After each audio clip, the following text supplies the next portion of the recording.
Hey, what up, YouTube? I'm back with another video. And in this video right here, we're going to keep it raw and uncut, man. We're going to keep it all the way 100. So I'm going to give you guys a little disclaimer. A lot of you guys not going to like this video. A lot of you guys and gals is going to disagree with me. And I know how y'all do. Y'all like to unsubscribe when you don't agree with the shit I say. So I'm going to go ahead and give you an opportunity to go ahead and click off the video, because we're going to keep it real in this video. That's what I do on my channel. I keep it facts over feelings. I keep it raw and uncut. And that's what the hell we going to do in this video. So go ahead and click off the video if this ain't your cup of tea. Well, let's go ahead and get into the video. The Indiana Fever has one of the best rosters in the whole WNBA. And I'm not basing this off no win they did against the Sparks or no win they did against the Storms. Take all that and throw that out the trash, because yesterday's game was sloppy. It was ugly. You know what I mean? But they showed the heart of a champion. Every game is not going to be pretty. Every game is not going to be cute. But they stuck it out, man, and they came through in the clutch. The Indiana Fever, with Caitlin coming back, is going to be in it to win it. Now, I know a lot of people going to get in my comment section and call me delusional, but just hear me out for a quick second. I'm not trolling. I'm not glazing. I'm keeping it raw and uncut, man. In my opinion, CC is the best point guard, the best player in the whole WNBA, and word on the street is she coming back, and I truly believe that. The quarterback of the WNBA, the quarterback of the Indiana Fevers, is coming back to join this team, and we're going to make a strong championship push this season. Can't nobody tell me that the Indiana Fever don't have a top roster in the whole WNBA. I'm not saying the best roster, but they have the top roster in the whole WNBA. And these are just facts. And if you watched that game yesterday, take the ugliness out of it. Take how they played out of it, because on the offensive side of the ball, they made a lot of mistakes, but they came through in the clutch.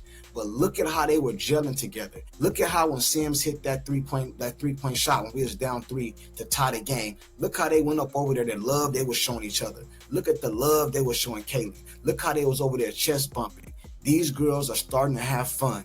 These girls are starting to have fun, and they starting to gel together. This might be the best roster that we've had all year long. Now, I know Colston has got hurt. I know Ari got hurt. You know what I mean? I know Sophie got hurt. I understand that. But the roster we have on the floor, currently constructed, might be one of the best rosters in the whole WNBA, player for player. Name me a roster that's better, man. Do not tell me about the Liberty. I do not agree with you. I do not agree with you. You might say the Lynx. You might say, I don't know. But they got one of the best rosters in the whole WNBA. You know what I mean? And we are going to be in it to win it. Flat out. And I'm going to get into something else right now that you guys are not going to like, but just stick around. I got y'all. I want you guys to take a look at this right here. Take a look at this roster. I got Caitlin up front. No explanation needed. No explanation needed. We got Powers over there. Man, that girl is a straight bucket. You know what I'm saying? Her game is smooth. Her game is like ice water, man. It's just smooth. You know what I'm saying? Boston out here doing Boston things. This is the Boston we need if we're going to make a push for the championship. A Boston that be out there bullying girls, bullying them, backing them down. Buckets, man. Need to stop missing some of them layups, but buckets, man. Flat out, man. Howard, you know what I'm saying? She playing her role. I don't need Howard scoring 15, 20 points a game. That's what made her think she was going to be the MVP. We just need her to contribute on the defensive side of the ball, score 10 to 15 or 5 to 10. I'm good with that. I'm good with that. Flat out, man. Y'all know Lexi. She out there playing with bruised eyes and everything else. You already know she a dog. She going to play great defense. She going to hit them wide open trays and all that. Kelsey Mitchell is probably the best, one of the best 2 guards in the whole WNBA. Sims, you already know how she get buckets. We just seen it on display yesterday. Came through in the clutch. Kelsey Mitchell might not even be the closer no more. It might be Sims, but I'm not going to jump to conclusions. But she did come through in the clutch. KK ain't been getting no run. I don't know what's going on with that. I don't know what's going on with that. Petty up there too, but that provides us with depth. Dante, she gonna come in, play a couple minutes, hit that little wide open shot she be doing, and you know it's all good, man. Baby, she ain't been playing either. But y'all know we in it to win it. Not KK, but Bree Turner has been playing great defense. You know what I mean? That's all we can ask for. Play great defense. You know what I mean? Get some rebounds, kick it out, and let's go on the run.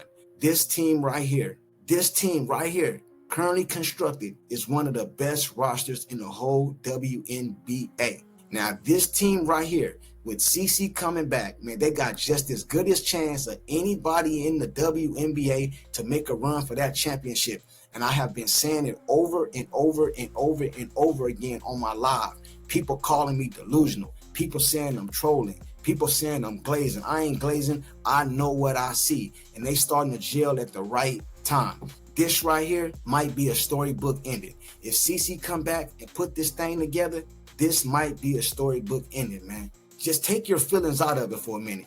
Take your feelings, take Stephanie White, because we're going to get into that in a second. Take all that out of it for a quick second, man, and just put this roster against other rosters, and then you tell me why I'm delusional. You tell me why I'm delusional. On any given night, 3 or 4 of these players right here can go for a dub. Y'all already know Caitlin can go for a dub. Mitchell, she been inconsistent. You already know she can go for a dub. Sam, she done came in here. She played 2-3 games. She been going through dubs every single day. Boston, she knows she can get a dub. Yeah, we got players on this roster right now currently constructed that on any given game can go out here and get you 20, 25 points. And these are facts, man.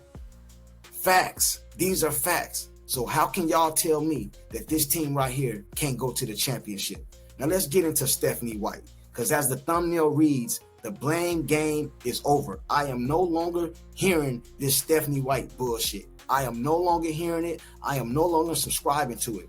Do I think Stephanie White needs to get the hell out of there? Yes, I do. I've said that in multiple videos. You can go back and watch. But at some point in time, we got to put the onus on the players. Stephanie White ain't the reason they be out here missing some of these layups. She not. Now, I know when CaitlinClark was playing, she was trying to govern the girl and taking the girl out and not letting CC be CC. I'm all with y'all on that. I am all with y'all. I agree with you 100%. She need to let CC be CC or get your hell up out of town. But we cannot blame Stephanie White when they lose, but don't give her no credit when they win. Because as I said, that was a bad game yesterday.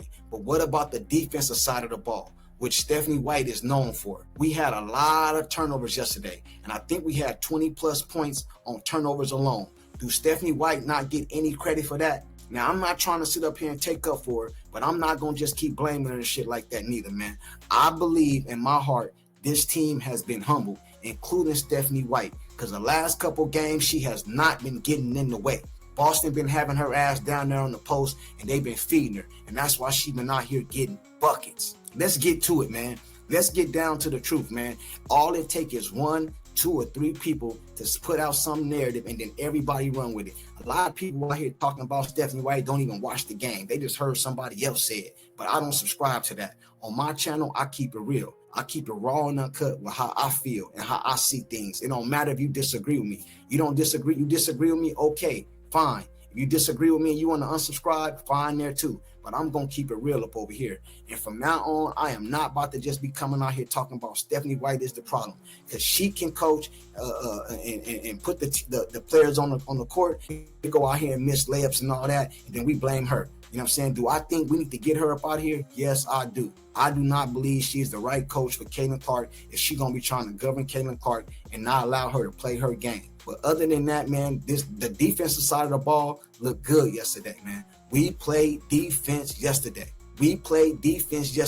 Kelsey Plum was damn near shut down. What's the other girl named Jackson? Was damn near shut down. We played excellent defense. We played team defense, and we got the dub. And I got people telling me it was an ugly win and they didn't deserve to win. That's what make championship teams, man. The games you're supposed to lose, you find a way to win. Every game not gonna be cute. Every game not gonna be fancy and all this other stuff. What really matters at this time of season, going into the playoffs, is that the team is gelling together. The team got each other's back. I ain't talking about just in fighting and stuff like that. I mean showing love to one another. I seen the way CC was interacting with these girls while they came when she was on the bench. I seen the love they were showing. That's not fake, man. That was genuinely love. Genuine love. And this girl gonna come back right there. CC, the GOAT, the best player in the WNBA, and y'all all know that jumper is wet. And they gonna be out there getting buckets. Flat out, man. Flat out. Flat out. I've been saying this. I ain't just started saying this. If you go back and look at my lives, I've been saying they was going to make it to the playoffs. People call me with delusion in that. I said we was going to beat the Storm. People call me delusion in that. I said we was going to beat the Sparks. People call me delusion in that. It might be time for y'all to get on this side where I'm at, man, because I'm telling y'all what it is. Caitlin going to come back if healthy, and I hope she only come back if she's healthy. But if she's healthy and she comes back, it is not a team in the whole WNBA that I fear, and I don't give a damn who don't like it because these are facts. And I just put the roster in front of you.